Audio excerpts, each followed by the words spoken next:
Your parents, they all have really good intentions for you. Believe me, my parents have always had good intentions for me. But they never supported me in my first decisions ever. They always questioned my first decisions. They doubted them. It does not mean that they don't love me. Does that mean that they will never support me? No. It is just that they do not understand me at this stage, at this moment in life. And that could be because of various reasons. Generation gap could be one of those reasons. But that does not mean that your parents are wrong. And that also does not mean that your parents are always right. Don't do anything ever in life just to prove them right or wrong. Do not worry if they don't believe you in short term or long term goals. I can assure you that no one in this whole world is going to care for you the way they care for you.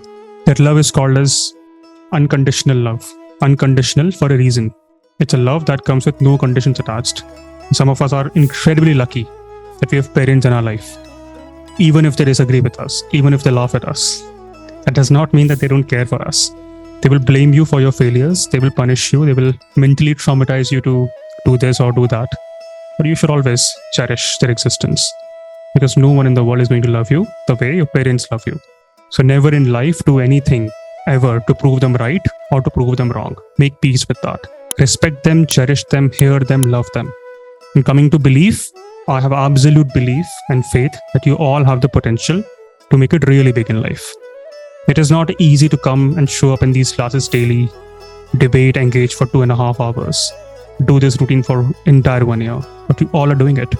Some of you will become IFS officers, and some of you, if somehow do not clear the civil services, might end up becoming members of parliament, who knows. But you all will grow in this journey. So please do not self-reject yourself, do not self-doubt yourself, and do not feel agitated, anxious, because some people do not believe in the short term. It's okay. Now coming to today's class, we'll talk about Battle of Plassey, a very important battle that we fought yesterday.